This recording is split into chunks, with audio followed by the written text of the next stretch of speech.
फातिमा की रानी माँ, प्रभु यीशु की माँ, आसरा तू ही है माँ।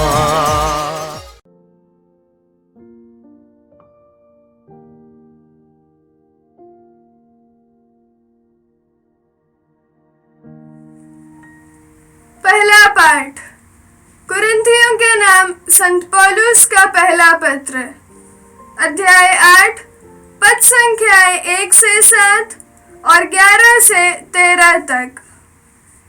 ज्ञान घमंडी बनाता है, जबकि प्रेम निर्माण करता है।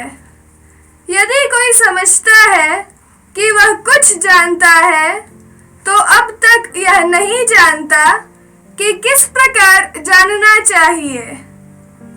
किंतु यदि कोई ईश्वर को प्यार करता है, तो वह ईश्वर द्वारा अपनाया हुआ है। देवताओं को अर्पित मांस खाने के विषय में हम जानते हैं कि विश्व भर में वास्तव में किसी देवी देवता का अस्तित्व नहीं है।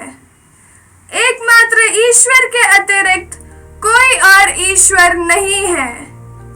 यद्यपि भले ही आकाश में या पृथ्वी पर तथाकथित देवता हो, और सच पूछिए तो इस प्रकार के बहुत से देवता और प्रभु हैं, फिर भी हमारे लिए तो एक ही ईश्वर है, वह पिता जिससे सब कुछ उत्पन्न होता है और जिसके पास हमें जाना है, और एक ही प्रभु अर्थात यीशु मसीह, जिनके द्वारा सब कुछ बना है और हम भी उन्हीं के द्वारा। परंतु यह ज्ञान सबों को प्राप्त नहीं है। कुछ लोग हाल में मूर्ति पूजक थे। वे वह मांस देवता को अर्पित समझकर खाते हैं और उनका अंतःकरण दुर्बल होने के कारण दूषित हो जाता है। आपके ज्ञान के कारण वह दुर्बल भाई, जिसके लिए मसीह मर गए, विनष्ट हो जाता है। भाइयों के विरुद्ध इस प्रकार पाप करने से और उनके दुर्बल अंतःकरण को आघात पहुंचाने से आप मसीह के विरुद्ध पाप करते हैं। इसलिए यदि मेरा भोजन मेरे भाई के लिए पाप का कारण बनता है, तो मैं फिर कभी मांस नहीं खाऊंगा।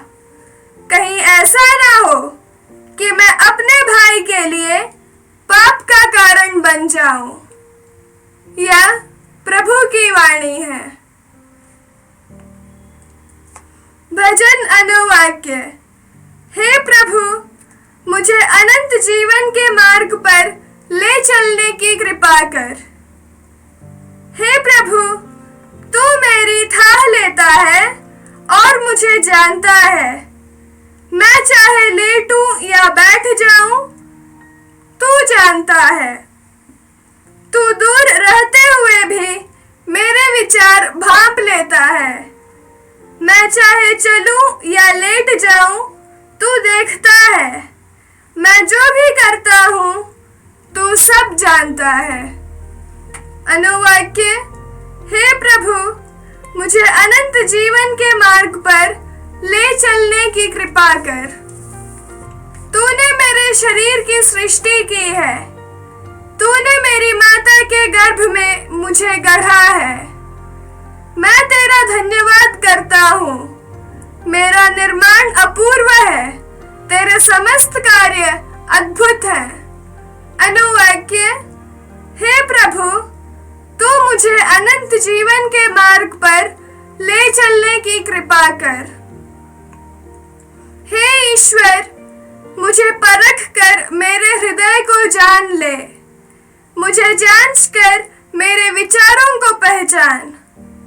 ऐसा कर कि मैं कुमार्ग पर पैर ना रखूं। तू मुझे अनंत जीवन के मार्ग पर ले चलने की कृपा कर। अनुवाक्य। हे प्रभु, तू मुझे अनंत जीवन के मार्ग पर ले चलने की कृपा कर। जय घोष, हालेलुया।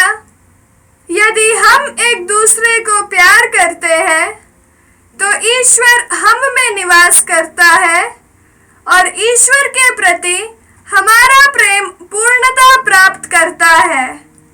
हालेलुया। प्रभु आप लोगों के साथ हो और आपके साथ भी। संत लूकस के अनुसार पवित्र सुसमाचार। प्रभु की जय। यीशु ने कहा, मैं तुम लोगों से जो मेरी बात सुनते हो कहता हूँ, अपने शत्रुओं से प्रेम करो, जो तुमसे वैर करते हैं उनकी भलाई करो, जो तुम्हें शाप देते हैं उनको आशीर्वाद दो, जो तुम्हारे साथ दुर्व्यवहार करते हैं उनके लिए प्रार्थना करो, जो तुम्हारी एक गाल पर थप्पड़ मारता है दूसरा भी उसके सामने कर दो, जो तुम्हारे चादर छीनता है उसे अपने कुर्ता भी ले लेने दो, जो तुमसे मांगता है उसे दे दो, और जो तुमसे तुम्हारा अपना छीनता है उसे वापस मत मांगो। दूसरों से अपने प्रति जैसा व्यवहार चाहते हो तुम भी उसके प्रति वैसा ही किया करो। यदि तुम उन्हीं को प्यार करते हो जो तुम्हें प्यार करते हैं तो इसमें तुम्हारा पुण्य क्या है? पापी भी अपने प्रेम करने वालों से प्रेम करते हैं। यदि तुम उन्हीं की भलाई करते हो जो तुम्हारी भलाई करते हैं तो इसमें तुम्हारा पुण्य क्या है? पापी भी ऐसा करते हैं। यदि तुम उन्हीं को उधार देते हो जिनसे वापस पाने की आशा करते हो तो इसमें तुम्हारा पुण्य क्या है? पूरा पूरा वापस पाने की आशा में पापी भी पापियों को उधार देते हैं। परंतु अपने शत्रुओं से प्रेम करो, उनकी भलाई करो और वापस पाने की आशा न रखकर उधार दो, तभी तुम्हारा पुरस्कार महान होगा और तुम सर्वोच्च प्रभु के पुत्र बन जाओगे, क्योंकि वह भी कृतज्ञों और दुष्टों पर दया करता है। अपने स्वर्गीय पिता जैसे दयालु बनो, दोष ना लगाओ और तुम पर भी दोष नहीं लगाया जाएगा। किसी के विरुद्ध निर्णय ना दो और तुम्हारे विरुद्ध भी निर्णय नहीं दिया जाएगा। क्षमा करो और तुम्हें भी क्षमा मिल जाएगी। दो और तुम्हें भी दिया जाएगा। दबा दबा कर, हिला हिला कर भरी हुई, ऊपर उठी हुई पूरी की पूरी नाप तुम्हारी गोद में डाली जाएगी, क्योंकि जिस नाप से तुम नापते हो उसी से तुम्हारे लिए भी नापा जाएगा। यह प्रभु का सुसमाचार है। क्रिस के जय। क्रिस में प्यारे भाई बहनों, आज का पहला पाठ हम लोगों ने कुरिन्थियों के नाम पत्र से सुना। कुरिन्थ के विश्वासियों ने पौलुस से एक सवाल पूछा, क्या देव मूर्तियों को चढ़ाए गए मांस खा सकते हैं या नहीं? तो पौलुस ने उन लोगों से कहा, वह मांस खाने से यदि आपके भाई के जीवन में और उनके विश्वास में वो बाधा है और अपना विश्वास भी प्रकट करने के लिए और विश्वास की घोषणा करने के लिए, विश्वास का जीवन बिताने के लिए यह बाधा है, तो आपको खाना नहीं चाहिए। पौलुस ने ही कुरिन्थियों के नाम पत्र में अध्याय 10 पद संज्ञा 31 में इसी प्रकार कहा है, आप लोग खाए या पिए, जो कुछ भी करे प्रभु की महिमा के लिए किया करे। तो यदि मेरे यह मांस खाने से मेरे जीवन में या मेरे जीवन के द्वारा प्रभु की महिमा नहीं होती है तो नहीं खाना चाहिए।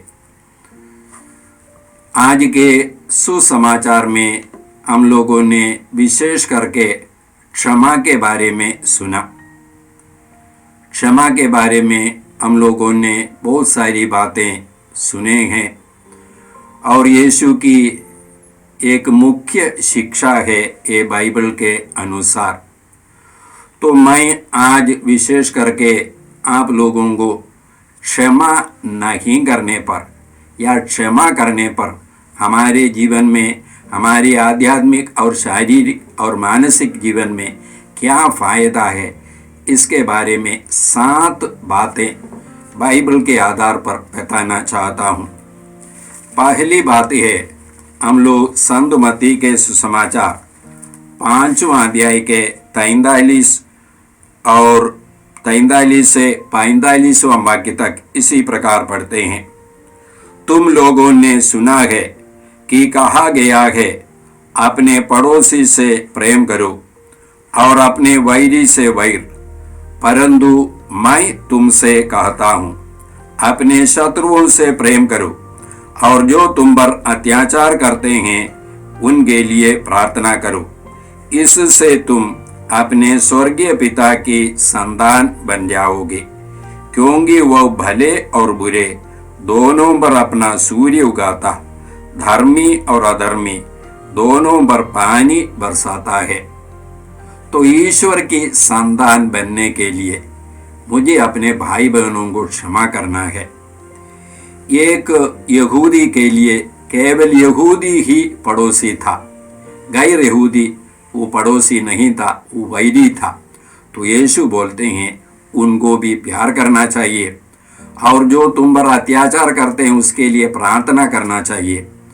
संत पौलुस रोमियों के नाम पत्र में 12वां अध्याय का 14वां वाक्य में इसी प्रकार पढ़ते हैं, अपने अत्याचारियों के लिए आशीष मांगे, आशीष ना कि अभिशाप।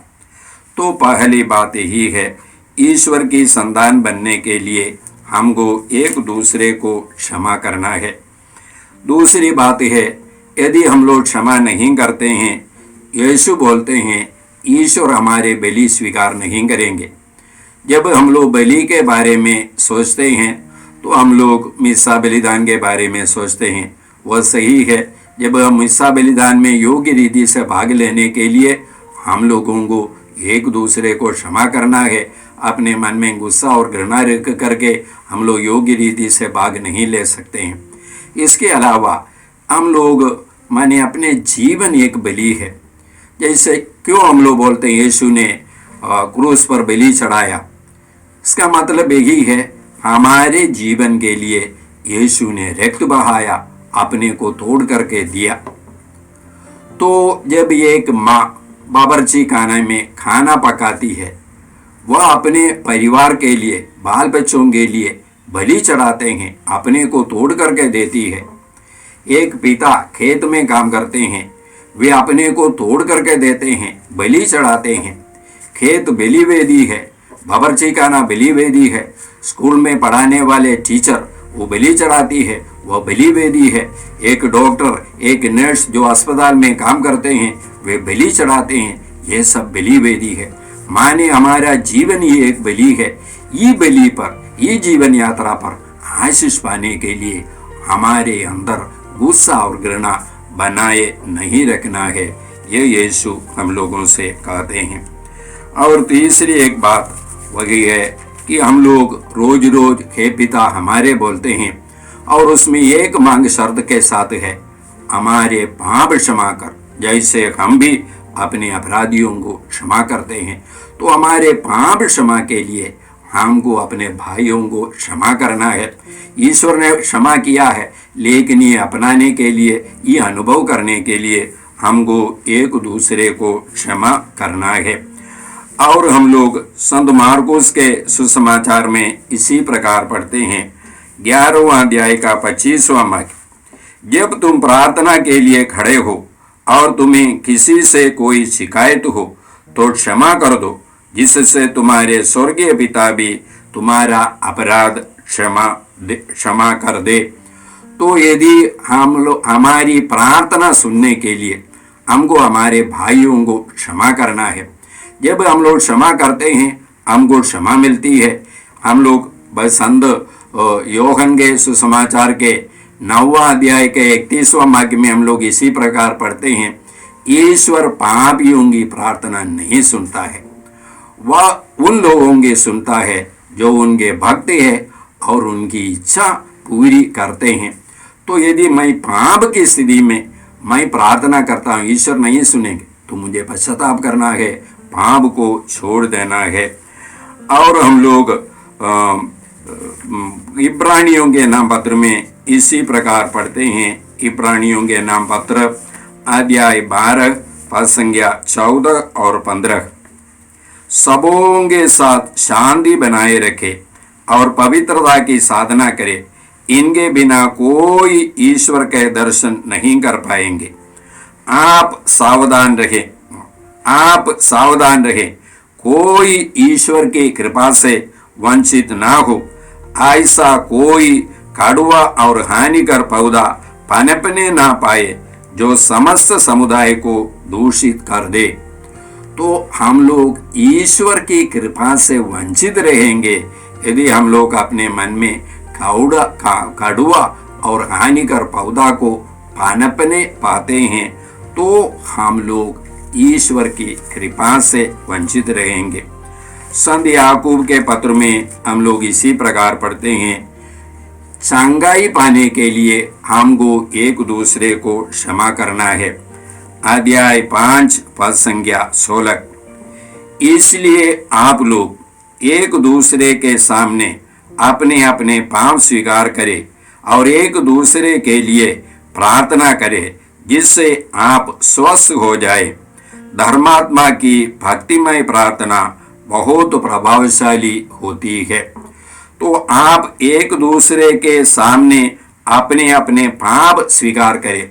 ये हम लोग एक पुरोहित के पास आकर के पाप स्वीकार करने के बारे में नहीं, बल्कि एक दूसरे को क्षमा करने के बारे में है। जब हम लोग एक दूसरे को क्षमा करेंगे तब हम लोग चंगाई को अनुभव करेंगे। शरीर में, मन में और आत्मा में चंगाई को अनुभव करने के लिए हम लोगों को एक दूसरे को क्षमा करना है। हम लोग एफेसियों के नाम पत्र में इसी प्रकार पढ़ते हैं। एफेसियों के नाम पत्र अध्याय 4 पद संख्या 26 और 27, यदि आप क्रुद्ध हो जाए तो इस कारण पाप ना करें, सूरज के डूबने तक अपना क्रोध कायम नहीं रहने दे, शैतान को अवसर नहीं देना चाहिए। यदि हम लोग अपने मन में गुस्सा और घृणा बनाए रखेंगे, हम लोग शैतान को अवसर देते हैं। हम लोग बताते हैं ईश्वर का रूप प्रेम है। यदि ईश्वर का रूप प्रेम है तो शैतान का रूप क्या है? शैतान का रूप है गुस्सा, घृणा, विद्वेष, बदले की भावना। ये सब शैतान का रूप है। ये सब मेरे अंदर है, ईश्वर नहीं बल्कि शैतान मेरे अंदर बैठा हुआ है। ये हम लोग बाइबल में पढ़ते हैं। संत योहन का सुसमाचार 10वां अध्याय का 10वां वाक्य में, चोर केवल चुराने, मारने और नष्ट करने आता है, मैं इसीलिए आया हूं कि वे जीवन प्राप्त करे, बल्कि परिपूर्ण जीवन प्राप्त करे। तो यीशु आए हैं हमको परिपूर्ण जीवन देने के लिए। चोर क्या के लिए आते हैं? चुराने, मारने और नष्ट करने। 3 कार्य करते हैं। ये चुराने, क्या चुराएगा? हमारी शांति चुराएगा, हमारा स्वास्थ्य चुराएगा, ये सब चोर चुराएगा। और उसके बाद फिर चुराने, मारने, क्या हमारे शरीर को मारेगा। और उसके बाद नष्ट करने, वो क्या है? आत्मा को भी मारेगा, माने अनंत मृत्यु। एक शरीर की मृत्यु है, ये मृत्यु नहीं है। बाइबल के अनुसार ये सो जाना है, एक प्रकार की निद्रा है। हम लोग उससे जी उठेंगे, लेकिन अनंत मृत्यु माने हमेशा ईश्वर से हमेशा के लिए अलग हो जाना। तो ये हम लोग क्षमा नहीं करते हैं तो हमारे अंदर हमारे ऊपर शैतान को अधिकार है, बुराई की शक्ति को अधिकार है। इसलिए भाई और बहनों, आज के सुसमाचार के अनुसार हम लोग प्रभु से प्रार्थना करते हैं कि हम लोग एक दूसरे को क्षमा कर सके। क्षमा के बारे में एक और बात मैं बताना चाहता हूँ, वह यह है कि क्षमा एक निर्णय है। ईश्वर की कृपा है निश्चित रूप से, लेकिन एक निर्णय है। मुझे निर्णय लेना है, मैं क्षमा करना चाहता हूँ, चाहती हूँ। और उसके बाद फिर हमारी फीलिंग, अनुभव नहीं बल्कि हमारा विश्वास, फिर ईश्वर हमको कृपा देंगे क्षमा करने के लिए। हम लोगों को प्रार्थना करना है। इसलिए मैंने आप लोगों से कहा, संत पौलुस के पत्र से अपने अत्याचारियों के लिए आशीर्वाद मांगे, आशीर्वाद ना कि अभिशाप। संत पेतरुस के पत्र में, संत पेतरुस का पत्र अध्याय 3 पद संख्या 9 में हम लोग इसी प्रकार पढ़ते हैं, आप बुराई के बदले बुराई ना करें और गाली के बदले गाली नहीं बल्कि आशीर्वाद दे। आप यही करने बुलाए गए हैं जिससे आप विरासत के रूप में आशीर्वाद प्राप्त करें। आप यही करने बुलाए गए हैं, क्या करने के लिए? आशीर्वाद देने के लिए बुलाए। इससे आपको क्या मिले? विरासत के रूप में आपको आशीर्वाद मिले, आपके परिवार को, आपके बाल बच्चों को आशीर्वाद मिले। तो जैसे अभी हम लोगों ने सुना कि हमारे संपूर्ण जीवन एक बलि का जीवन है, और इस जीवन में, इस जीवन के हर घटना में आशीर्वाद पाने के लिए हम लोगों को एक दूसरे को क्षमा करना है। इसलिए हम लोग आइए, हम लोग प्रभु से प्रार्थना करते हैं। हे परम पिता ईश्वर, प्रभु यीशु के द्वारा तूने हमारे सारे पापों को बिना शर्त क्षमा किया है, और यीशु ने हम लोगों को सिखाया है एक दूसरे को क्षमा करने के लिए। हे परम पिता ईश्वर, आज हम लोगों को, कितने सारे लोग ये वचन सुनते हैं, उन सबों को क्षमा करने का वरदान दीजिए। जितने लोग हे प्रभु इन दिनों क्षमा करने के लिए तुझसे प्रार्थना मांग रहे हैं, उन सबों को भी ये वरदान दीजिए। ये प्रार्थना हम करते हैं प्रभु क्रिस्त के द्वारा, आमीन। जय यीशु क्रिस्त में प्रिय भाई और बहनों, प्रभु यीशु ने हमें आदेश दिया है संसार के कोने कोने में जाकर सारी सृष्टि को सुसमाचार सुनाओ। सुसमाचार सुनने के लिए और सुनाने के लिए एक अच्छा मौका है।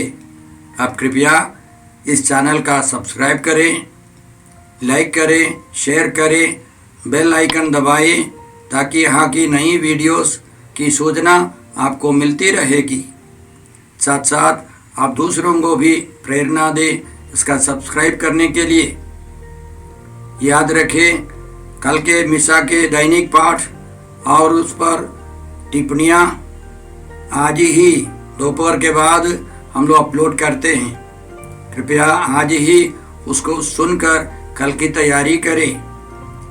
प्रभु यीशु आपको और आपके परिवार को 100 गुनी आशीष देंगे। जय यीशु।